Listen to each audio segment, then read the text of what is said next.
each person. So once again, welcome to the Afro-Lit Book Club. Today is July 15th. It is now 4 o'clock here in South Africa and about 9 a.m. on the East Coast of the United States. We are, once again, I welcome each of you. Thank you guys so much for participating. And I'm really excited to discuss this book, The Americans Are Coming, the African-American Liberation and Segregationist South Africa. African-American Liberation and Segregationist South Africa. But before we get started, I'll do a brief introduction of myself, and then we'll go around an intro. I am Asad El-Malik, obviously an African-American, but I currently live in Johannesburg, South Africa. Work at the African Center for the Study of the United States, and it is my goal, both as the project manager there and just as a Pan-Africanist in nature, to connect the diaspora to the continent. I believe that one of the best ways to do that is through works of literature, to understand the works that South Africans may have created, and continental Africans have created, as well as some of the works that African Americans have created, and other parts of the diaspora of the Caribbean as such. So I'll stop there, and I will hand it off to Michael. Michael. Yes, can you hear me? Yes, we can hear you well. Yeah, brief introduction. I'm Michael Baingana. I'm Ugandan, calling in from Uganda. I'm a farmer living in rural Uganda, Western Uganda. And I'm a keen follower of yours on your, I love books, I love history, I love African-American history, African history, Pan-Africanism. And I'm glad to be here. Thank you. Thank you, sir. Nan, N-A-N, Nan or Nan? It's Nanette. My name is Nanette Thomas. I'm African-American from the United States, but I'm currently living in Mexico, and we'll be planning on visiting South Africa, Johannesburg in February 2024 to see if it's a place that I would like. And I'm here because I really respect Dr. Assad, have never met him, but absolutely love all of the videos that you and your wife and your family and bam, bam, bam, the from South Africa, just absolutely like you, enjoy your energy, and feel that you're really real and telling the truth. So hopefully I get to meet you. When I do come, I'll be there for 1 to 2 months. So thank you. We will make that happen. We definitely look forward to it. And thank you so much for your kind words. Oh, you're welcome. They're the truth, not just kindness, but also the truth. Thank you so much. Patricia's iPhone.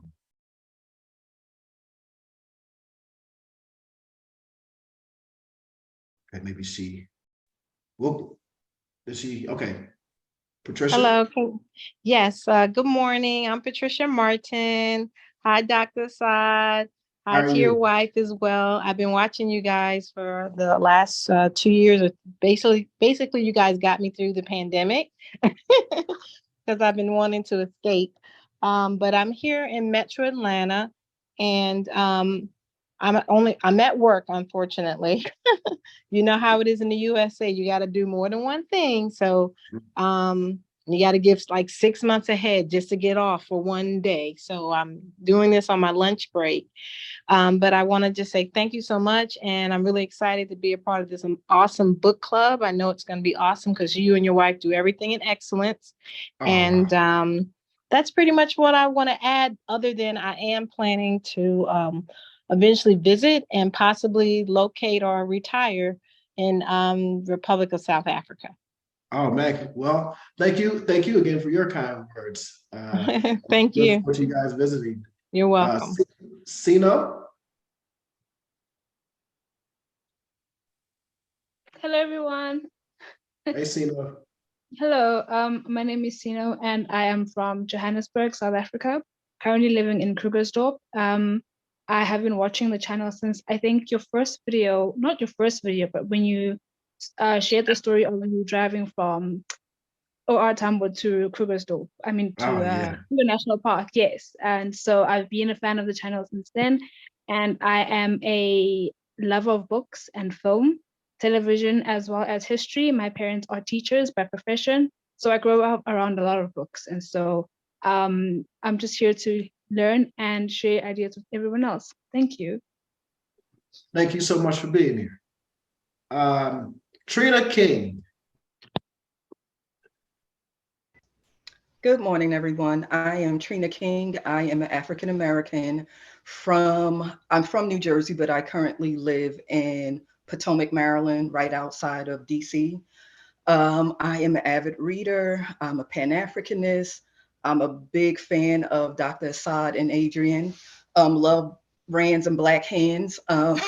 Just love everything, all the light that you have shown, and I love it. Brought to South Africa, and I'm a big fan of the channel. I'm planning to visit there in January of 2024, so I hope to meet you and your family. Absolutely. Thank you so much. And that's a powerful last name. Before I became Muslim, that was my last name. Yeah. Okay. I was trying to avoid this one. Muzi Zulu. I'm sorry. I know I messed it up. Hi, Dr. Assad. How are you? I'm fine. I apologize.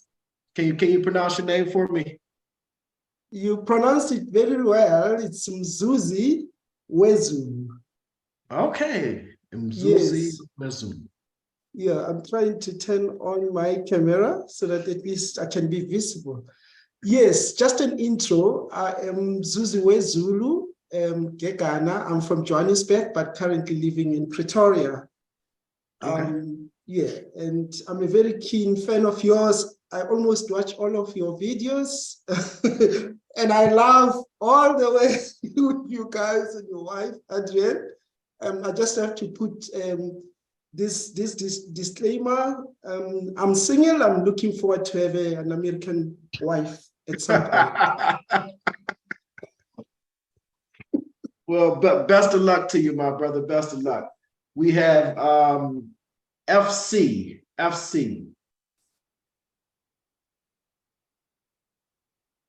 Hi, my name is Felita, and I've been watching your channel, I don't know, off and on for about a couple of months or so. And I just have a keen interest in South Africa, maybe relocating, definitely visiting sometime soon. So I'm here to get all of the information that I can. So. Okay. Well, that's great. And I believe we have Najee Myers. Did I say that correctly? Yes, I am actually Patricia Martin's daughter. She had got me turned on to your channel. I'm a millennial, and I was in the remote working world, and I live now in Raceland. I am Raceland, Louisiana. I'm an Atlanta native, so I know Raceland, Louisiana. Yeah. So my mom was like, since you're remote working, let's look at some South Africa for you. And I was like, oh, I'm interested. Let me see about this. So gave me the book, and I was like, okay, let me join. As she knows, I'm a reader myself. So been watching your videos with my mom, bouncing ideas back and forth. And hopefully soon this December, we're going to come visit. Man, that is great. We definitely encourage people to visit the continent and South Africa in particular, because we actually absolutely love this country. Did we do Tracy T? I don't want to leave anyone out. Hi, can you hear me? Yes, we can hear you well. Hi, well, thank you so much for having me with this book club. I'm really excited to be here. My name is Tracy. I live on the East Coast in the United States. I'm African-American, and I just really look forward to this book club. I'm just really interested in learning different things about, history and, in particular, South Africa and other, in the other countries throughout the beautiful continent. And, I do look forward to visiting sometime soon. So I'm really glad to be here. I look forward to learning what I can and you know, hopefully I can be valuable to this project. So thanks so much. And I'm also watch your channel and I enjoy the videos as well. So thank you so much for everything. Thank you. Thank you. And just like that, bam, bam, bam. I believe we got everything. So since everyone is not on camera, I will assume that everyone did have an opportunity to read the book, at least peruse the book, to kind of be able to participate well in this conversation. If not, you know, you can still participate, but you understand some of the stuff that those of us who read the book. See, now, I see your hand. Uh-oh. I think my internet is acting up. Sino? Hello, can you hear me? I can hear you now, yes. Oh, okay. I wanted to say I didn't read the whole book. I couldn't get the whole book. I just managed to get the free sample. It was too expensive for me, so I only managed to read the first 3 chapters. So I can only participate up until that part of the book. Just to be transparent.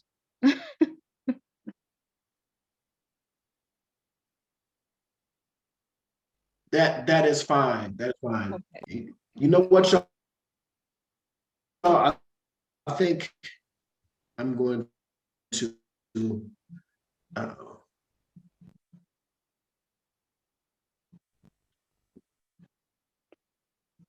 all right.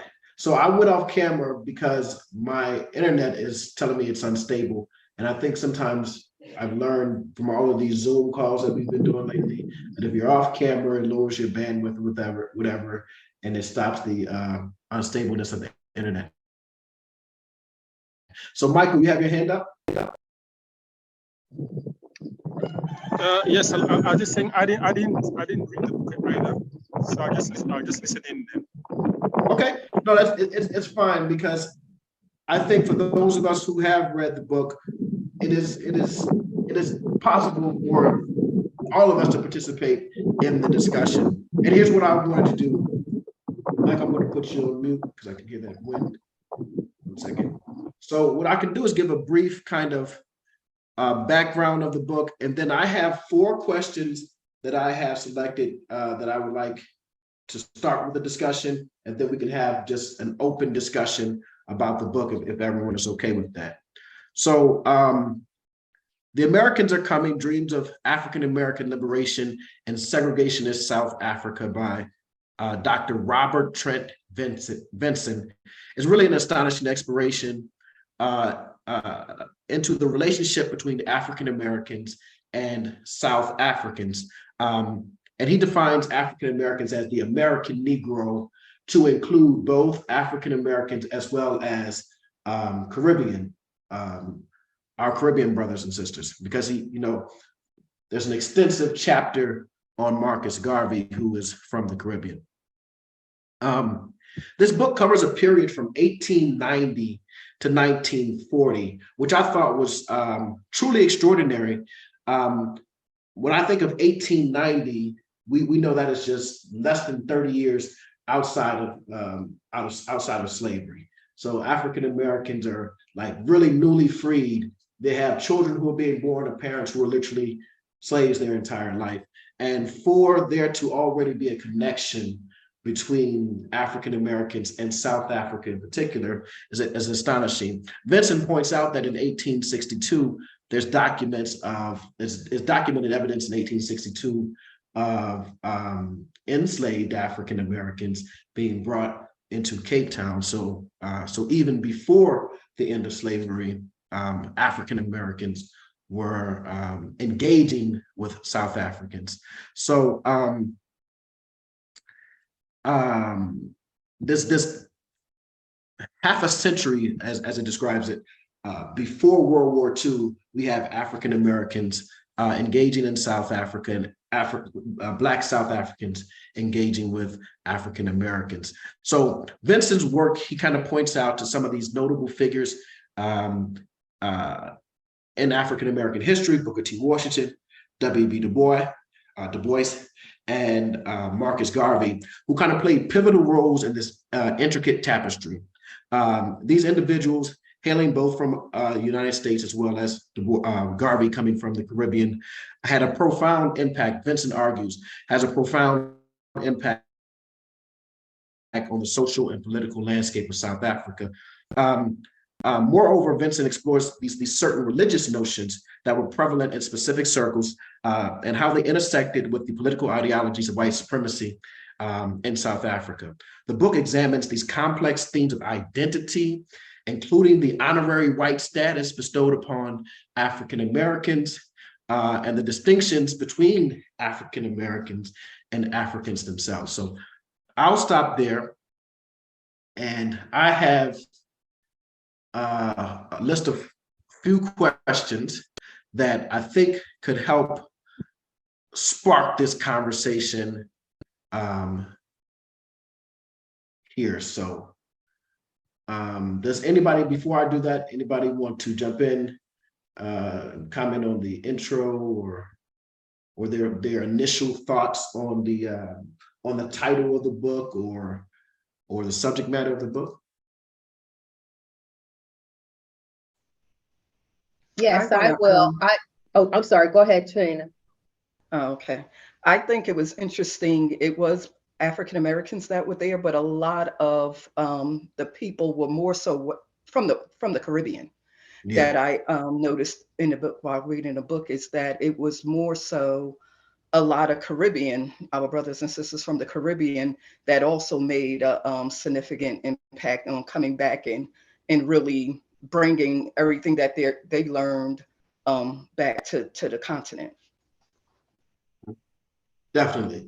The Caribbean, or our West Indian brothers and sisters, as I think they were described, had a profound impact. I mean, he spends an entire section or chapter or two related to Marcus Garvey. So we know that our West Indian brothers had a profound impact. Ned? I was really surprised because I didn't know that many African, quote unquote, people from the US actually were there at that early state. Like you had stated earlier, like just 30 to 40 years after slavery. And I'm like, my mouth was like, in the beginning, as I'm reading everything, was just open because I was just so surprised. I didn't know all of that was going on. Right.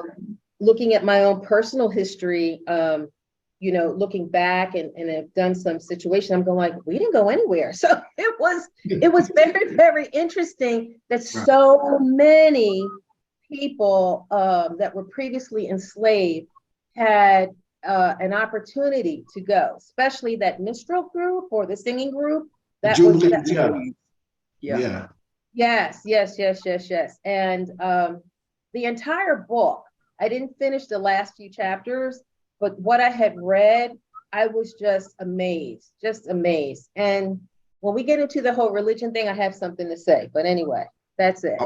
We're about to jump into it in a second, but I do want to also point out that, and first of all, I'm looking here because I have, so I'm not looking at the camera because I have external monitoring, but also I was very surprised about the number of South Africans who were coming into the United States, going to Hampton and going to these HBCUs and a school in Ohio, I believe it was. I can't remember the name, but so it is like the narrative that we were told is that we've been cut off from Africa for all of these hundreds of years, and right up under our nose is all of this trade and interaction and connectivity that is taking place. Side note, I'm a member of Phi Beta Sigma fraternity incorporated, and we step, Kappa step, Sigma step, Omegas, all of the Divine Nine. Well, that stepping can be traced directly to South Africa and the gumboot dances, right? So that's another story, but it shows that we have this connection that we don't always recognize. But I wanted to jump in because I thought one of the most important themes that kind of um, really overshadows this book is the theme of providential design. The idea that God had enacted the transatlantic slave trade so that African people could gain the skills needed to liberate the continent. And this is really the meat of this whole African American liberation stuff. So I wanted to know, what did people think of this idea, the notion of providential design? It was fascinating that that's what most of the people thought. But when you think about it, even when you bring it into today's time, and you think about, the call for the diaspora to come back, especially or more specifically African Americans, you start to appreciate, although the transatlantic slave trade was horrific on every level, there's a blessing and a curse in it. And you're uncomfortable with saying it's a blessing, but because of that, we did learn the skills. We were brought up in a country where things are changing now, but for lack of a better word, was respected around the world. And so just our passport helped us stand out a little bit more when we travel around the world, but more so, it helped us gain the skills and the knowledge in our currency to be able to help and to provide and the things that we had to go through pretty much as far as slavery, Jim Crow, all of that, that we knew how to organize as a people and get to the levels that we were able to achieve in a country. And so when I was reading the book and you read about how the South Africans really they just put all their faith into the Americans, like they were waiting for us to come. And I was like, man, because I know what we went through. And even during that time, we were in Reconstruction, and then we were coming out of Reconstruction and going in to Jim Crow. And so we know as African Americans what we had to endure during that whole time. But still, they saw us as hope. They saw us as the liberators to their freedom. And in essence, we were African Americans were the ones who were beating the drum when we did go there and come back and say apartheid, no.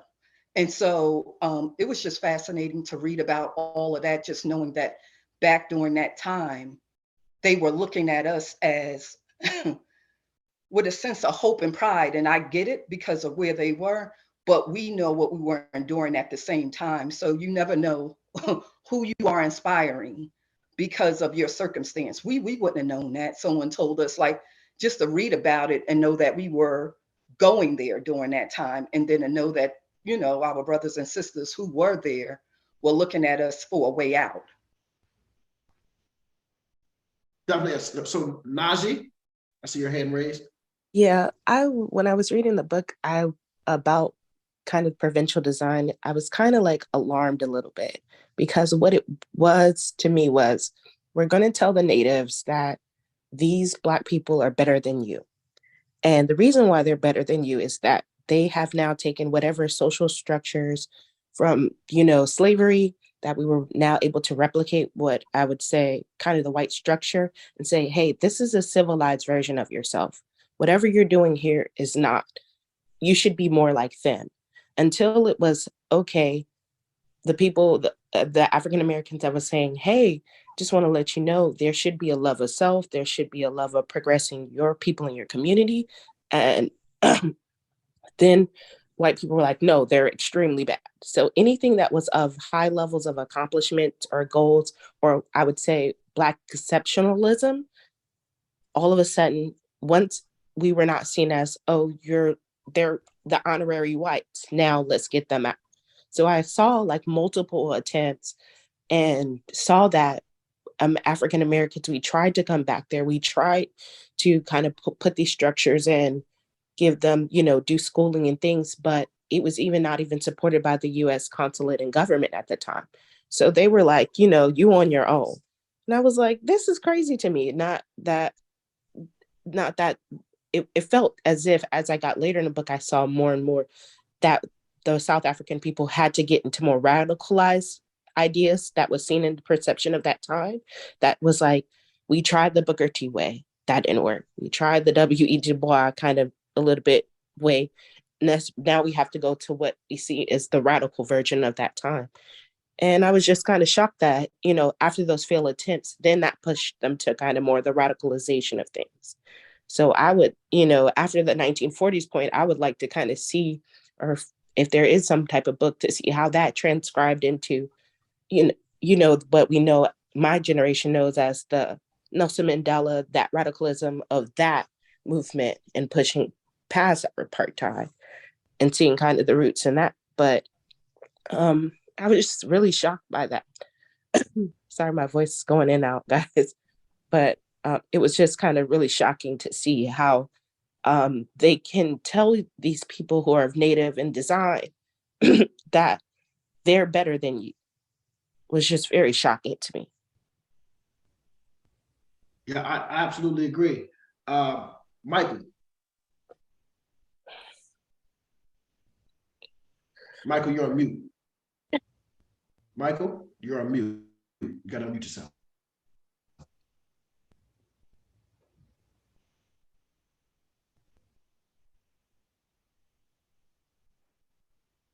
Can you hear me? Yes, I can hear you now. Yes, I just like to come in on this point about providential design. I think it's really interesting, and it's actually quite credible in my opinion, because the whole movement to liberate Africa was actually started by diasporans. They did a lot of the organizing in the beginning through the Pan-African movement. I think people like W.E.B. Du Bois and others. And it wasn't until 1945 when continental Africans, got involved with the whole idea of liberating Africa from colonialism. But all the inspiration really came from the diaspora. The whole ideology of Pan-Africanism came from the diaspora.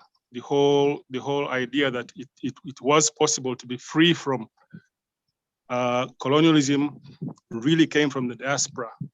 And in 1945, I believe is when Africans like Dr. Kwame Nkrumah, Jomo Kenyatta, and others who met with these diaspora organizers, I believe it was in the UK at some conference, and then took up the mantle from there, and eventually managed to get Africa independent in the 1960s, in the 1950s and 60s. So it's really quite fascinating, you know, that the diasporans, Caribbeans and African Americans played such a big role in the beginning of the whole movement to liberate Africa.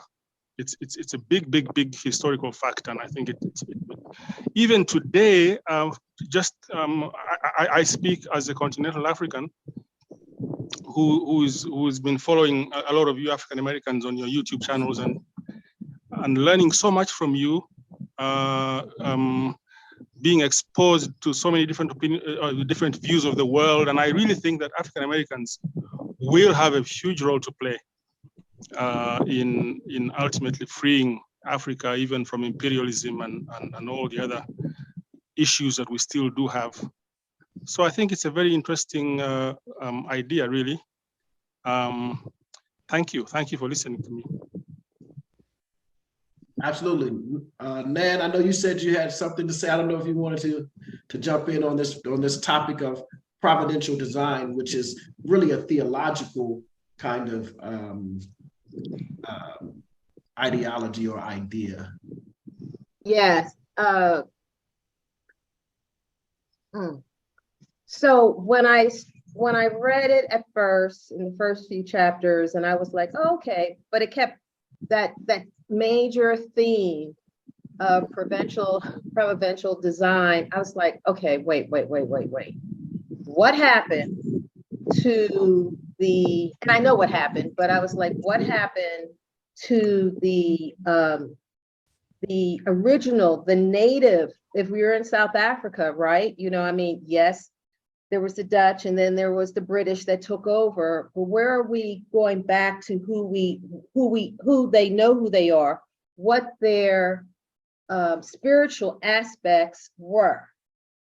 You know, I know that the people that was in the book that was being discussed was brought in by going to quote unquote, you know, Christian churches and so forth and so on.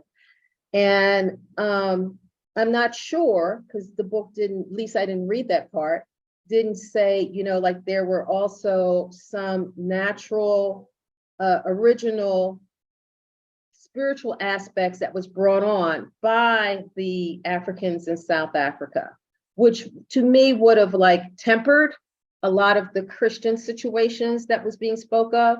Yet I also know that in the US and coming from the United States, right, as being slaves, then we were not allowed to practice what we brought from the motherland at all. Right. You were whipped and killed and all kinds of craziness. Yet I also see it as a way for, and this is just in my mind, I don't know who was actually there, but I see that a lot of by going to the church, which was allowed, right? If you went to the Christian church that was allowed in the US at the time. And by doing that, and so you forgot what you came over with, and then you took this on. So that was a way of pacifying the folks who were in the US.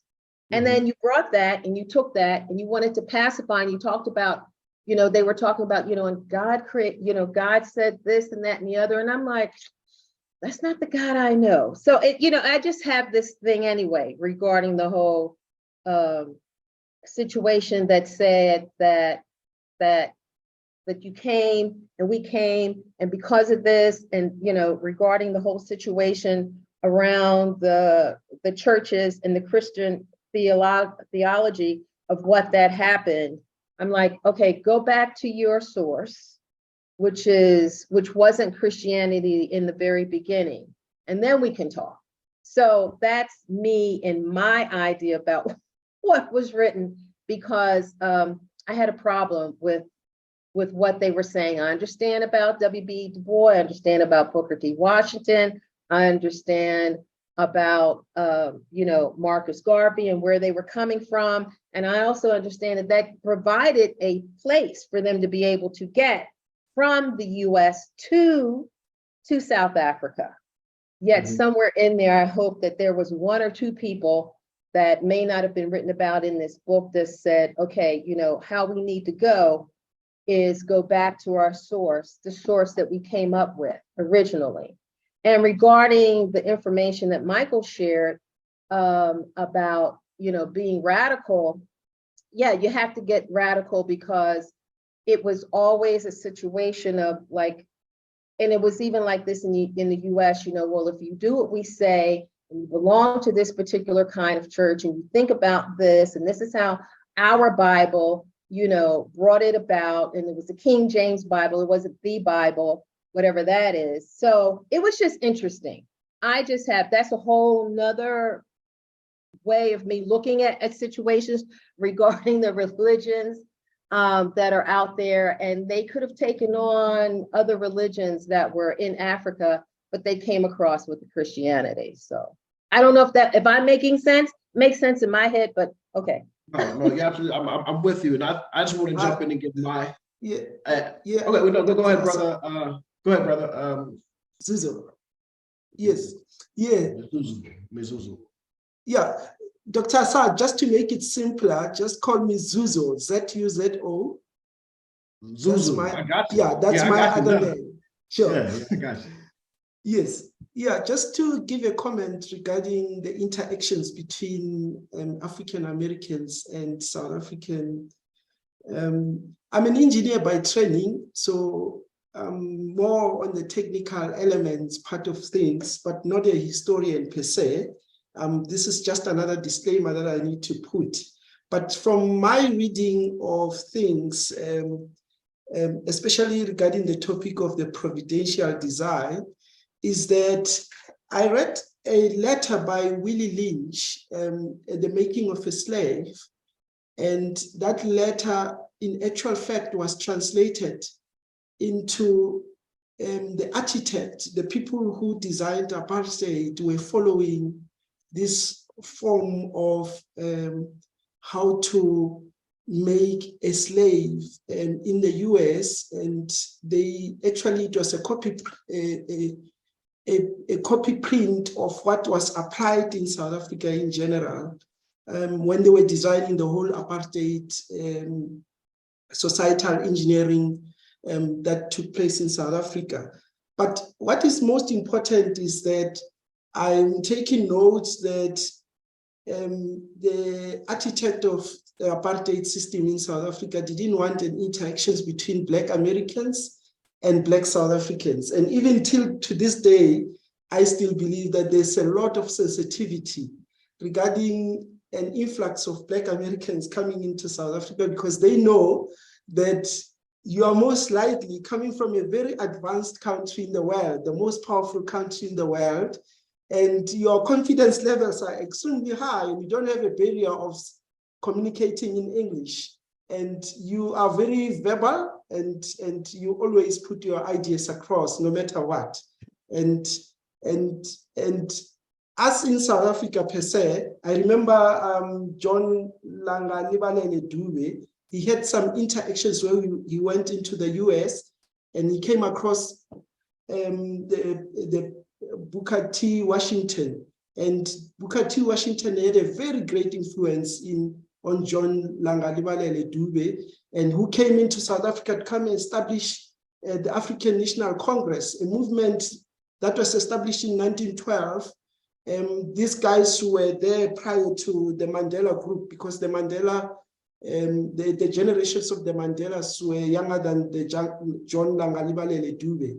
So he came into South Africa, taking the principles and the teachings that he learned from Booker T. Washington, to come and implement them in South Africa to liberate Black people from the clutches of white supremacy, and as well as and in the later years, the implementations of apartheid that separated completely Black South Africans to make sure that they don't become participants into the economy. And as such, in general,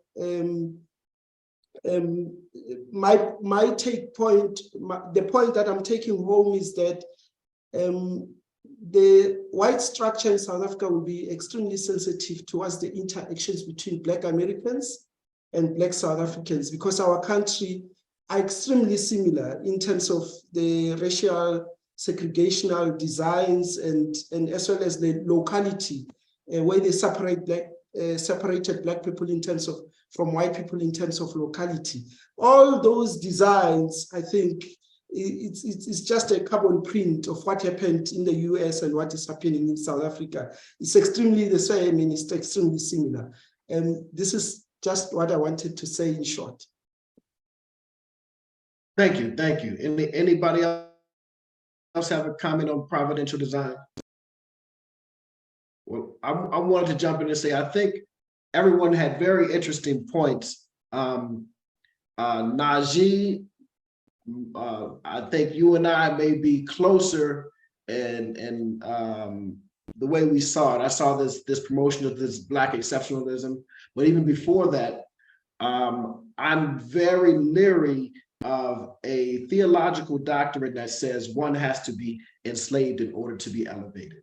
It's problematic in so many ways. I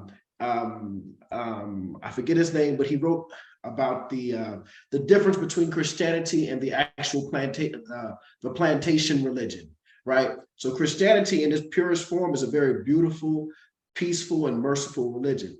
But the religion of the plantation said that, God had ordained this very brutal practice, right? In order for white Christians to kind of reconcile the acts that they're doing to Black bodies, right? They're raping Black bodies, they're killing Black men, they're literally enslaving Black children. They are human beings. So there's this conflict, this eternal conflict, right? So in order to solve that conflict or resolve that conflict, they created the plantation religion, and that plantation religion said that this was ordained by God. It is, we see the extension of the plantation religion outside of plantation in the idea of manifest destiny, right? Where European Americans said, I can take over the entire North America because God said so, right? I think that is very problematic for the continental African to hold up Black Americans as this example using providential design. They can simply say, look at the Black Americans. All you have to do is let us have your land and your labor for 400 years and you can be like them, which is problematic as hell. You see what I'm saying? So that was my concern with providential design. But Trina, you pointed out something that's very, very real. We walk around with these blue passports and could go anywhere in the world as Black Americans, right? I come to Johannesburg with the US dollar. That benefits me. Coming from the most powerful country in the world, the most industrialized country in the world, whatever have you. So there has been some benefit to us, but I don't say that it is because of our slavery, our condition of slavery is in spite of, right? In spite of that condition. So any more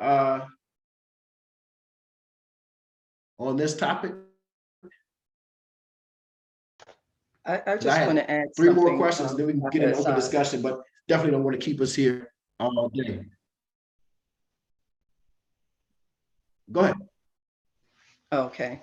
I agree with you that we didn't, the matter of how we got here, of course, we all wish that never happened.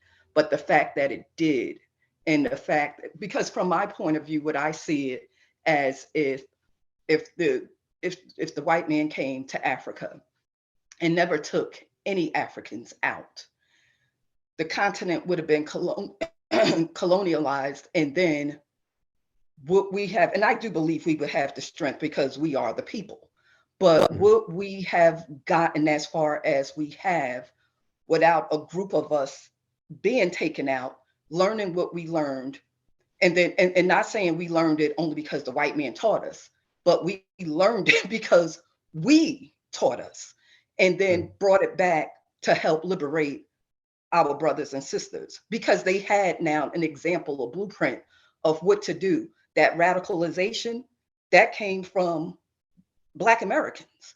Mm-hmm. We had to get ourselves to a place where we couldn't be just subservient to the powers that be. We had to rise up out of that and become more, and this is going into Jim Crow and all of that, but going into the period where we knew we had to fight for our liberation as well. It wasn't going to be given, not just coming out of slavery, but going to Reconstruction and then Jim Crow and everything that we still currently face in this country. We knew that we had to fight. And so our example of that, I guess, reverberated around the world, and our brothers and sisters on the continent was able to see that. And I think that's why they probably looked at us in that sense. I know we're talking about the providential of it, but I'm just talking about the realness of it. They had to have an example, and we were it. We were. So I want to move, taking what Sister Trina just said, and discuss this role that we played as African Americans in South Africa. In particular, this honorary white status. Did y'all happen to see that that mentioned in the book, that when African Americans came into South Africa, we had an honorary white status? And that bothered me for a number of reasons. But I won't monopolize the conversation. I want to see so what did you guys, how did you think the book handled the portrayal of the relationship between African Americans, Black South Africans, the white power structure in South Africa, and this idea of honorary white status for African Americans? Najee. I was very uncomfortable by that idea. What was very strange to me was that as soon, to me, when I was hearing about kind of the Jubilee singers coming there, and they really leaned into the idea of the honorary white status, was saying that I'm not like, excuse my French, but I'm not like those other niggas kind of thing. It was a mindset to me that, hey, because I do this, I should get this special condition. And to me, I kind of felt like it was, hey, I'm not an honorary white in America, and this is my first time experiencing privilege. So I'm going to lean into this as much as possible, whether it came from, the lawsuits that were ensued, being able to drink in bars, those types of things. And I'm like, why are you so gun-ho about holding on to the status, until I understood that, okay, if you come from an environment that you don't have that, and now you're getting introduced to having that, you're going to claw and hold on to it like, like never before. But it was very alarming to me that they still felt a need to have some type of separation, or put some type of kind of, I would say it was kind of starting to put that, I would say, stick between themselves and the natives that were there, that said, hey, because I come from this and I mimic my oppressors, you can't be like me. Ooh, So I that's need powerful. this label. That's So that powerful. was very alarming to me, especially I thought it was kind of like a mind trip. Was you're singing about, if I went back and kind of was listening to what the Jubilee singers were singing about, what the people were actually maybe hearing. It was like, okay, you're going to sing about how you want to escape from the oppression, whether, in slavery, what you were experiencing, the horrors, and turned into music, this, great, I would say, expression of Black, Negro spirituals. And yet you turn around and you don't feel like as if, white people felt the sympathy of that and was like, oh, I'm so glad, I see this and it makes me have a soft heart for them. But it wasn't used in a way that said, I want to show you guys, this is what our resilience music sounds like to the Native people. And I was just kind of alarmed by that, because it was just like the moment we got there, it was, hold on, let me see what I could get kind of thing.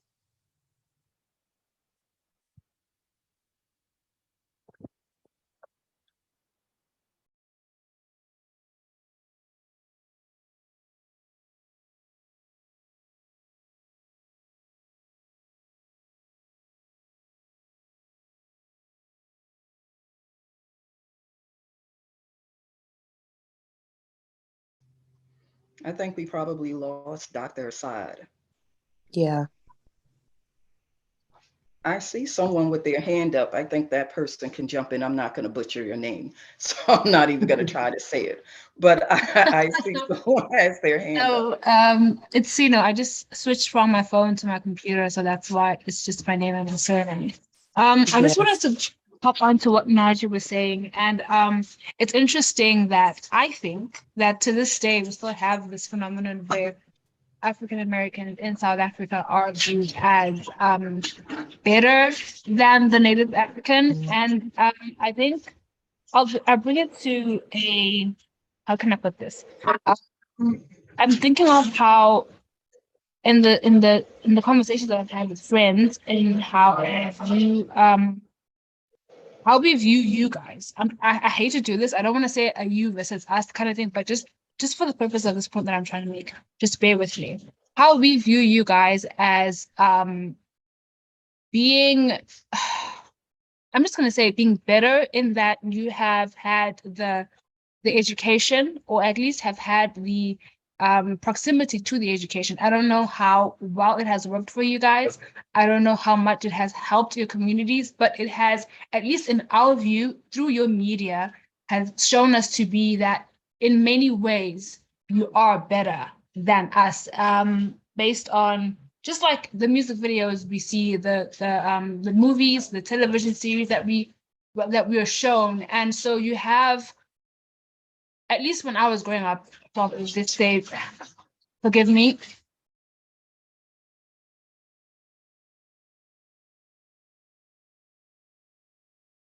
I think you muted yourself, sister. I'm sorry, I just have noise in the background. I'll come back to my point. Please, everyone else continue. Sorry. And I'm sorry, you guys, because my internet went out for a second. It took a second to get back in, so I missed about 3 minutes of the conversation. But when I last heard Najee said something that I just thought was profound. I guess she was mentioning like the exceptionalism because we happen to be closer to our oppressors, or we happen to mimic our oppressors, and I thought that was profound. This honorary white status bothered me also because it is brothers Zuzo. What did you say? Zuzo mentioned Yes. the Willie Lynch letters, right? Whether it's fictional or real, it is this divide and conquer, right? At the root of the Willie Lynch letter is the idea that we need to divide and conquer. And one of the ways they do that is to privilege one over the other. So when we arrived in South Africa to have this honorary white status for people, as Najee mentioned, who didn't have any status, right? It's a great book by Isabella Wilkerson called Caste, right? And she tells this story of Dr. King going to India, and he is being introduced by some of the Dalits, I believe they were called. Don't quote that, but he's being introduced by people who were considered outcasts. And when they're making this introduction of Dr. King, they say he is an outcast like us. And Dr. King was at first taken aback, like, I ain't no outcast. But then when he thought about it, he thought about who he was in America as a Black person. And indeed, not only was he the bottom caste, he was an outcast, right? So for a group of people to come into South Africa who had been the bottom caste, we were slaves, right? The bottom caste, and to use our citizenship as a way of privileging us over people who at the time were going through the exact same thing that we are going through, oppression by white supremacy, right? And easily we fell into this, as Najee pointed out, this I gotta hold on to this little bit of privilege that I got, right? Instead of seeing that this is another tactic of the plantation, which we should have saw because we were just off the plantation in 1890, right? I mean, we were fresh off the plantation. Y'all should have remembered what the white man was doing to us. But so I want to hear from Tracy or Patricia's iPhone. I don't or FC. I don't want people to feel Asad, yeah, just to chip in on the issue of the honorary status, if you don't mind. Mm-hmm. Go ahead, brother. Yes. Yeah, like you pointed out, it's quite extremely important to note that this concept still exists within the South African racial demographics. It's not a foreign concept per se. Within the South African demographics, the apartheid system classified Black people into 4 categories. You've got white at the top of the ladder, and then secondly came Indians, and then coloreds, and then Blacks at the bottom of the ladder. So what happens in terms of divide and conquer strategy, they assign a certain group of people better privileges as per the definition of the ladder. And people who are at the bottom, like Black South Africans, they were given a very serious inferior education. And as per se, from the logic point of view, the Indians and the colored in South Africa will be classified as honorary whites, so to speak. There's a concept that Steve Biko utilized, which talks about non-whites, meaning people who have been given the best education there is in order to control those, like you remember Malcolm X when he was defining the house Negro versus the field Negro. Yes. Yeah, so I think that concept is still in existence today. And I think our African American brothers, when they are pouring into South Africa, because of their close proximity with the white superstructure and living in the most developed country in the world and the most powerful, immediately when they land in South Africa, they will assume that status, and as such, because of the apartheid architecture used to complain about the problem called swamping, meaning that it's the opposite of what is happening in America will happen in South Africa. In South Africa, blacks are the majority. So the white power structure was scared that because blacks are the majority, they're going to swamp them. But in the US, because African Americans are the minority, they are swamped by the white superstructure. And as such, all the privileges, the best education there is, the power of money, the power of the dollar. And as such, when you come into South Africa, automatically you will be in the honorary status level, so to speak. Yeah, I'll just stop here just to comment on the honorary status issue. Yeah, and I think even with that, there's a lot of propaganda about the best education or this, that. It's so much the America's greatest tool is not its military or its dollar. It's propaganda machine. It is those movies, man, y'all. And we'll get back to the discussion, but this is part of it. I went to see the movie Air, AIR. It's about the tennis shoes, Michael Jordan's tennis shoes, right? The Air Jordan tennis shoes. Right. And in the beginning of the movie, it's all of this American propaganda that you don't, it's just like born in the USA, all that stuff is playing, and only in America can you go from this to this. And, you know, can you be broke tomorrow, one day and a millionaire? And it is like, you know, those of us who lived it every day, they're like, this is a whole bunch of crap.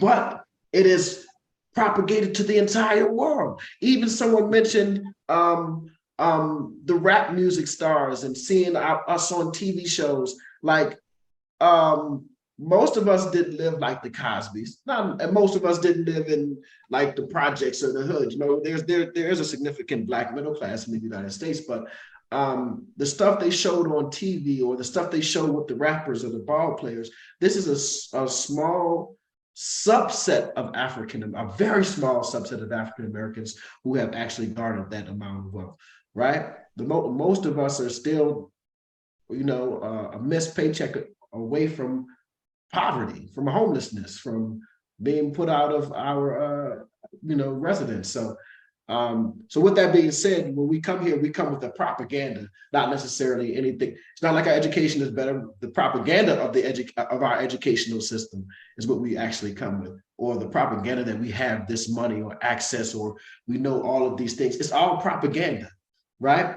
In particular, as I think about African Americans, and we have produced some of the most brilliant people on planet Earth. When I think of Dr. King, I think, oh man, I don't know a brother that's more brilliant than Dr. King, right?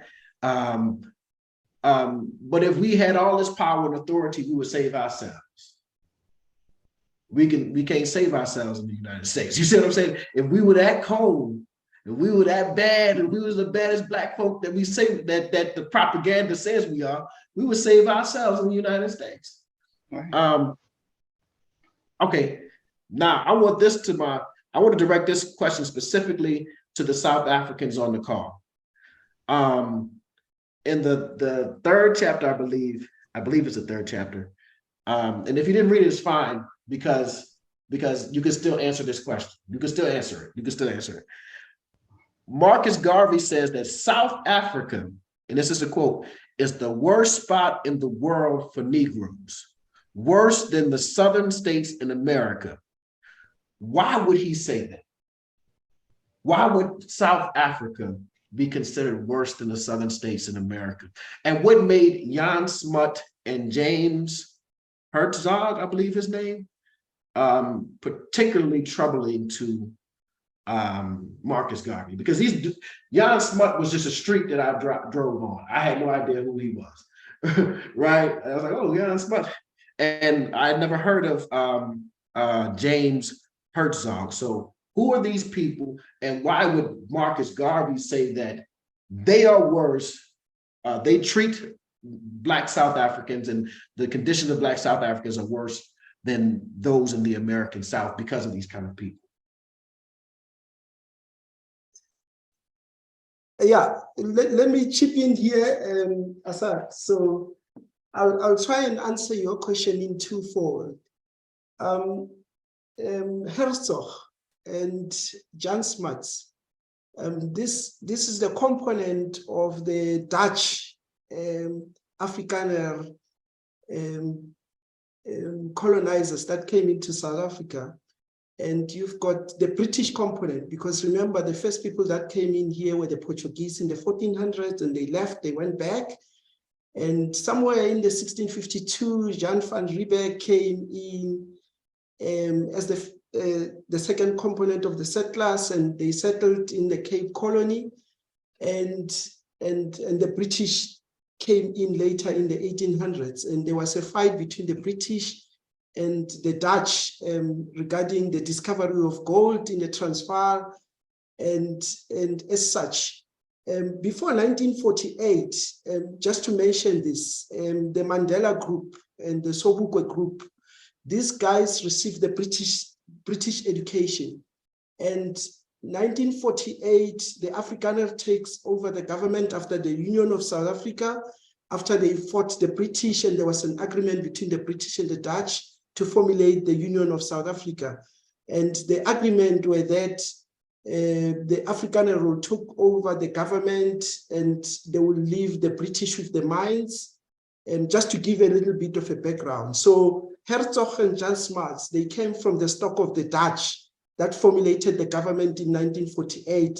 These are the guys that are responsible for introducing apartheid in South Africa. And as such, they were fearful of the competition of what they call the native meaning Black South Africans. And they went very harsh compared to the British in terms of oppressing Black people.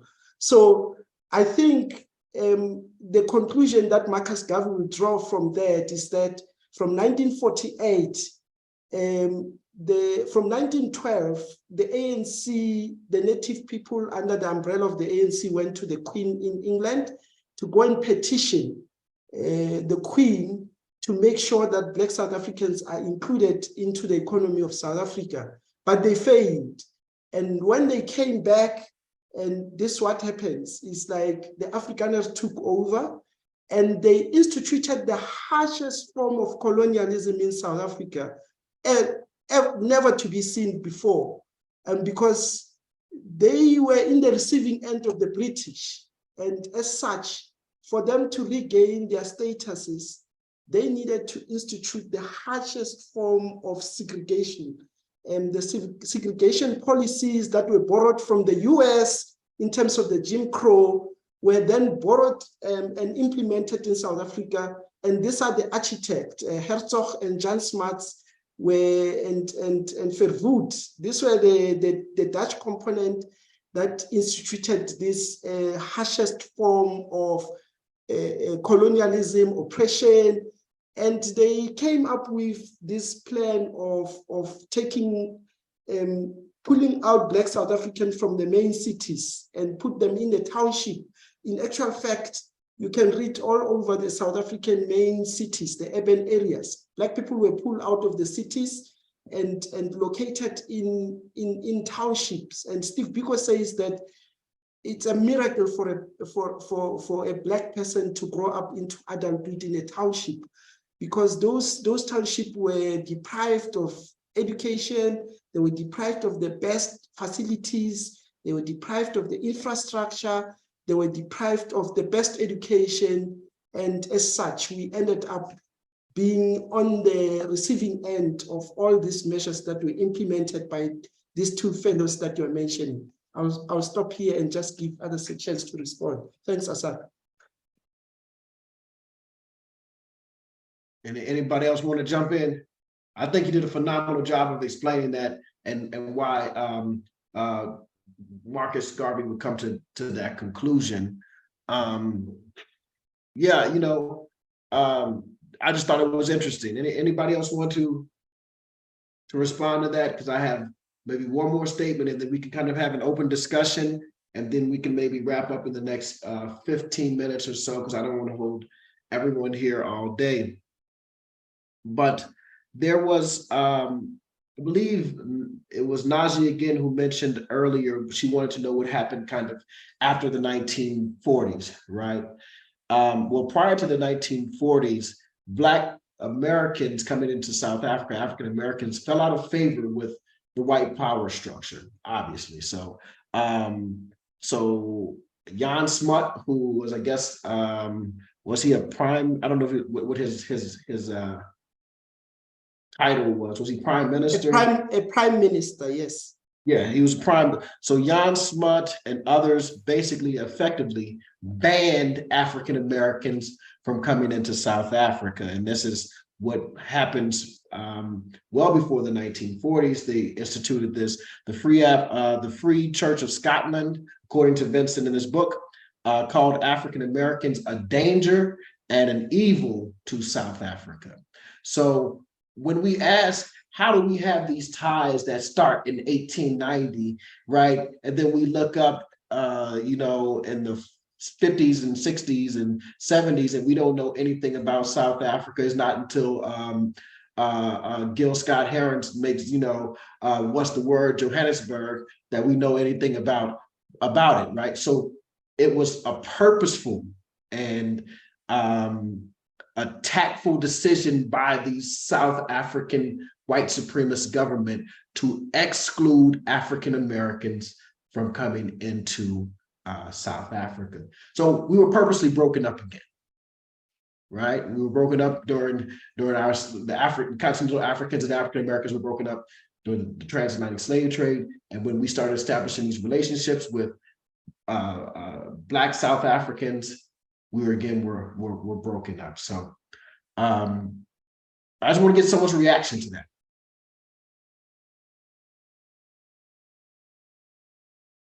Don't everybody jump in at once now. Hey. Well, if not, I don't want to force anything. Go ahead, I don't want to seem to be dominating the discussion. Yeah, but valuable. The information you're dropping is valuable, bro. Yeah, just to mention, Jan Smuts was a prime minister in South Africa, and he was the poster boy, so to speak, of white colonialism in South Africa, together with General Jan Smuts, Herzog. So just to mention this, when you are saying that they actually intervene in making sure that Black African Americans no longer come into South Africa, I will understand the sensitivities behind that, because even currently, I was talking to some of my colleagues regarding the influx of African American into South Africa and into Ghana. And because Ghana is promoting African Americans to come into Ghana, to come and rebuild Ghana. And I applaud the Ghanaian government for doing so. And if I was a president for a day in South Africa, I would also institute the same measure to make sure that our African American brothers and sisters come into South Africa, come and help rebuild South Africa. Because I will tell you this, the classification, the segregation, one of the most successful pointers of the segregation policy was that we should give Black South Africans inferior education. And what does this do to Black South African? It gives you inferiority complex, and we've got this duality of language component in our minds. We speak our native languages. We're not so much good in terms of communicable, speakable English, and as such, what it does, and we are far removed from participating in the economy in South Africa. You guys are coming with your dollar. You guys are coming with English as your first language, so you don't have that inferiority in terms of communicable English, spoken English. So I will understand the sensitivities why that will raise eyebrows when coming to the power structure in South Africa, because once we get a sizable number of African Americans coming to South Africa, they will contribute on what we call critical mass. Because nowadays, what happens is like only a privileged few Black South Africans are allowed into private schooling and Model C schooling system, which is the best schooling system there is. But it's a little number which they know that is not going to contribute in terms of building the critical mass. And as such, it will always put us on the losing end. But the influx of African Americans in South Africa will contribute in terms of building the critical mass per se. That's where the sensitivity is. And as such, once that critical mass can be achieved, it will mean that we will have the confidence as native South Africans to make inroads into the economy and start contributing positively towards rebuilding South Africa in general. So I understand the sensitivities of that. Thanks. All right. I see S. I think that was Sino. Sino. Yeah. Yes. I wanted to touch on Mzuzu point concerning the especially the part that he speaks on education and ability to communicate in English and be able to move through the world as someone who's confident in their ability to speak. In 1994, in the period between 1994 and the year 2000, the then ministers of education in South Africa shut down over 100 teacher training colleges in the country. And the plan was to then merge the training of teachers into the institutions of learning, so universities, but then that decimated the ability of the country to educate its masses. And coming from a place where the majority of the teachers had been taught on the Bantu education system, and you have this new dawn of democracy that's coming in, and your populace is being taught by an inferior education, really has had a rolling impact on, I think, the education that we have received as South Africans. And going back to the point that Mzuzi made was that the few Blacks that are able to send their children to school, to good schools, and to enable their children to have the critical thinking skills, the skills that are required to build an economy in a viable manner, are what's lacking in current South Africa, present day South Africa as it stands. And I think it goes back to, or at least it can touch to the point that Dewey made back in 1923, I think, when he said that he wants the native African to use education for his own betterment, and that we can only, in the current, or in the way that the world has turned in civilization and the globalization of the world, the only way that we can come up economically is through being educated. And so it seems to me that this is a concerted effort in order to keep Black Africans with inferior education. And it's kind of like, it's kind of sad, not kind of sad, it is sad. I just wanted to point on to, just to tack on to Mzuzi's point. Thank you. I think that my African-American family that's on right now will agree with this when I say that is so similar to what's taking place to Black Americans, right? Only a few, Najee put in the chat, the talented 10%, right? That comes from Du Bois and the Soul of Black Folk, I believe that's 1903, discussing this group of Black Americans who are supposed to be the leaders and thinkers of the Black community. And when we talk about, and Najee, I see your hand. I just wanted to point this out. Some of you may be familiar with the fact that we actually have a demographic survey that is out to learn more about the African Americans who are living in South Africa.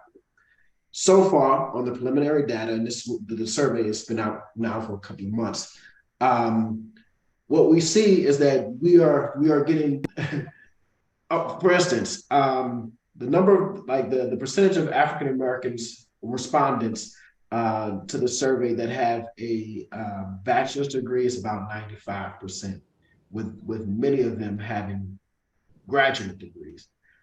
But only 26% of African Americans actually have a bachelor's degree in the United States. So what I'm saying is, like, the African Americans who are actually living in South Africa have far higher education attainment than the average African American. The African American who lives in South Africa is earning well over 75,000 USD a year. Household income, with many of them earning over $200,000 a year. When according to the Census Bureau in the United States, the median Black American household income is about $42,000, right? So we're dealing with Black Americans who are in South Africa, who are I guess, some of the better off African Americans. So we get this, that kind of also skews the perception of who's coming. It skews the perceptions of African Americans based on the African Americans who are living in South Africa. If you're running into African Americans, and they're earning 200,000 and they're Dr. So-and-so, it may make you think that, oh, Black Americans are doing great. But these are, again, a small subset of specifically successful, educational wise and monetarily wise, Black folks. So Najee. So kind of what I wanted to kind of say to the South African people was that America has done a great job by, I would say, putting the propaganda out, the imperialism out, to tell you that Black people are doing extremely well in America. I think it's very strange that we both have been perpetuated and told that education will give us economic levels and access that will make it, I would say, even score with them. I'm one of the people that believe that it doesn't. Kind of coming from being from a Black Mecca such as in Atlanta, and then moving to Louisiana, Raceland. Dr. Saad, as you already know, I've been experiencing that, New Orleans is a very African-based culture, but I don't see the economic, I would say the economic needs that have been sprinkled throughout their culture, as similar in Atlanta and a Black Mecca. And the one thing that I did realize was that Atlanta, as much as we are hailed as a Black Mecca, we really don't have a culture. We're very much transit place, and we were able to kind of get in these structures and create them that, yes, there are Black faces, but we do perpetuate a lot of the oppressive, mimicking what I would say the white design. And it's kind of a catch-22. Do we come to, number one, there has to be an understanding with all of us that are in the diaspora that you are me and I am you kind of thing. Mm-hmm. That's kind of the first thing that everybody has to get on one accord about. But it's also kind of being taught like levels of access. So, being taught as a young person, even by my mother and my family, that, Africa is not this strange, far concept from us. And then as you grow up, being reinforced, I believe that, Africa should have some type of, birthright trip for young people, as the Jews do. It's just kind of, to me, that you guys hail us and have us on this kind of pedestal. And I would like to kind of see that I see the disparities with the townships and how the financial structure is there, that, the coloreds, the Indians, and the whites kind of still hold and maintain the power. And what I want you to understand, that in the education piece, if they still hold the power, I'm not really understanding how the education can kind of like break that barrier, because, we're currently dealing with in America right now that affirmative action has been disbanded. So that was I would say kind of a fail-safe that was put in place to kind of like equal the leveling ground after education, because during the 60s, there were Black people still being educated, being doctors, being engineers, being lawyers, and they were working at, factories in America, and they weren't even being able to be hired for those spaces. So what you guys are seeing, it to me is like the reverb from like affirmative action that Black people are doing extremely well and having these positions and jobs. But I'm like, if there's no laws or structures or advocacy that is in the political sphere for your people, it doesn't matter how much education that you get. To me. Yeah. I agree that education is not the answer or the end all to the be all, or whatever that phraseology is. But it's the type of education that you need. I think if you're focusing on science, technology, engineering, and mathematics, yeah, Right. you're that's what we call nation building skills. I'm a cultural anthropologist. You don't need me. The nation doesn't need me. What we need is engineers. We need mathematicians, right? And so that type of education leads to liberation. Go ahead, brother. Let me correct you there. We need you as of yesterday, and I'll give reasons for that. I'm an engineer myself. I have a master's degree in engineering from University of Johannesburg. And this is what I will tell you about technocrats. In South Africa, the South African government is promoting young people and is giving a whole lot of incentive. I think we spend the highest amount of parliamentary budgeting to education than any other country in the African continent. Our research budget is the highest in the continent, channeled towards developing the STEM, what you call science, technology, engineering, and mathematics skills. But this is where the problem is that they are steering us towards studying technology and engineering, but they leave behind the psychology, the social sciences that are supposed to garner us back into rebuilding our social structures. And I don't think it's going to be very much profitable to be a technocrat while your family structure is going haywire. That's profound. Exactly. This is one thing that I just want to mention beforehand, that we are being steered towards studying the technology, because being a technocrat, you've got no soul. What you have to do is you enter into a factory, you produce products, and then you sell, and you're happy. But vis-a-vis building your social family structure, which is this is the difference between the US and South Africa. In South Africa, the apartheid architectures, they somewhere blinked by, at some point, the Black people and white people at some point were of the same population in terms of numbers. We had the same numbers in terms of population demographics, but at some point they blinked, and our grandparents were able to rebuild the family structure, and we increased in numbers far much more than they were expecting us to do. But in the US, they are currently breaking the family structure like nowhere else.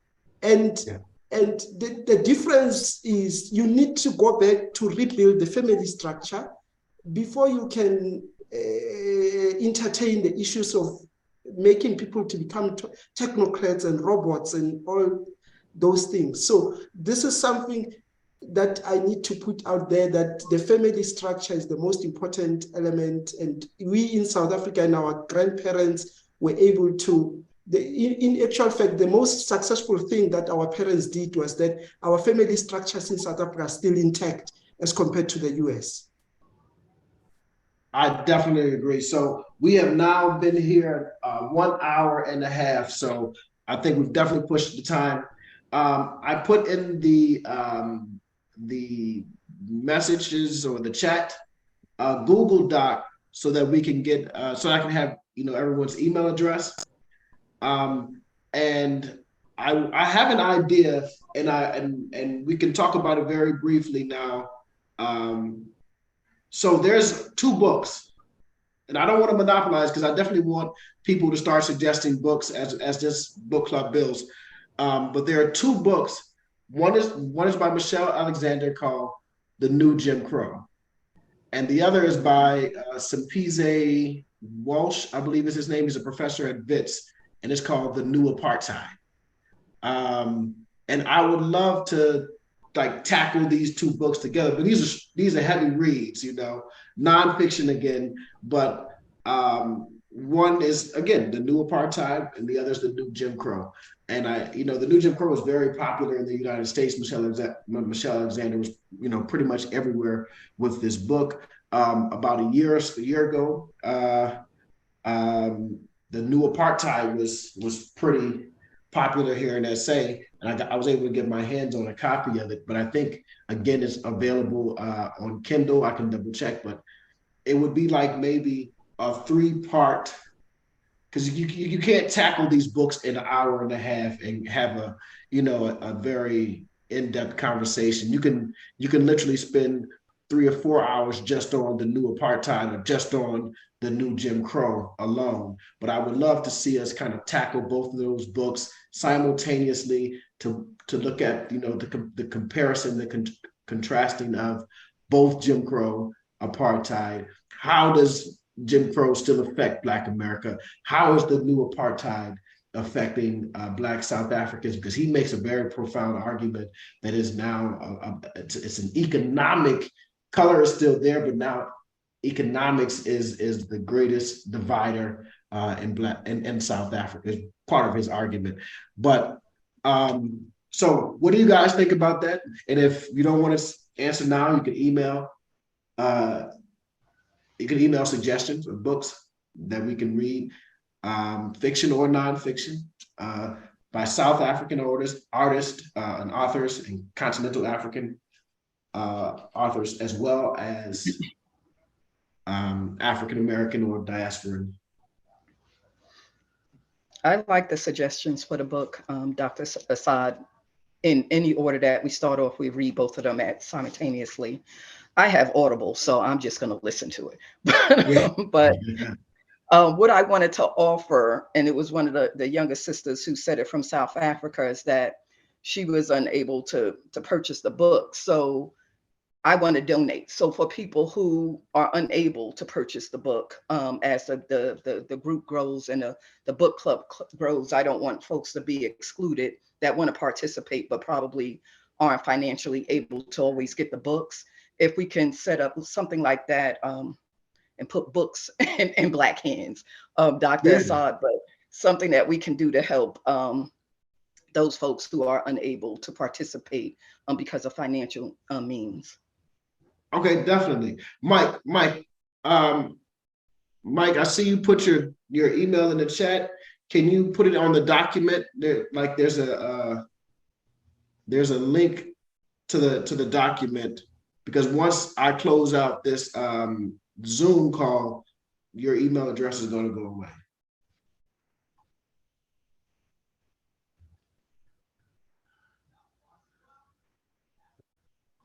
All right, well, I see Patricia put her email address, so I'm just take it out and put it in the thing myself. All right. Anything else before we close out? Patricia's, and then Michael, were you able to do it? If not, I can get it. I just want to say thank you very much, Dr. Assad, to put this book club together. I'm going to learn a lot. And I appreciate the fact that there are not only people from the United States, but also from South Africa. I absolutely love that. I just appreciate the fact that you're putting us together in this format. Well, and thank you to all the South Africans who came. Thank you so much. I appreciate each and every one of you coming up or joining us. And I just want to make sure I have everybody's email address because I don't want to miss. So, yeah, I see FC. I think I see yours. Who am I missing? Zuzu. Yes. What's your Dr. email Sad. address? Put your email address in the, Yeah, what's your I email? put it. Oh, you did. I see it. I see it put now. it on chat. So yeah, just from a word of thanks from us South Africans is that I really commend Dr. Assad for putting this together, and I'm very appreciative of his initiative. And I think we should grow this thing from here and grow in leaps and bounds to make sure that we stimulate the interactions between we Africans as well as African Americans and the African diaspora in general, and as well as continental Africa, because if we grow this beyond, I've noticed that at my workplace, some of the initiatives that they are doing is to grow everything, all the activities that we are conducting in South Africa, we grow them throughout the whole entire continent, which offers extreme value in what these interactions can achieve. Thanks a lot, and we are very much appreciative of having you guys, and we can only grow from here. Thanks. Thank you guys so much. You guys have a great rest of your day. Please send suggestions of books, and I will try to email you guys with like brief synopsis of both the new apartheid and the new Jim Crow to see if that's something that we want to take on, or if we feel like we should just read one at a time, and then maybe just go back and compare.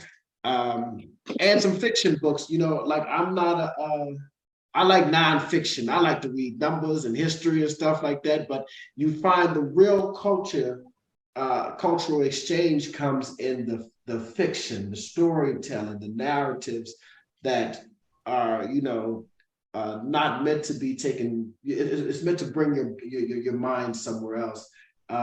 So we know we have some great African-American authors. We know we have some great South African authors that are fiction writers. So let's maybe start thinking about that too. So family, again, it's 10:40. I gotta go.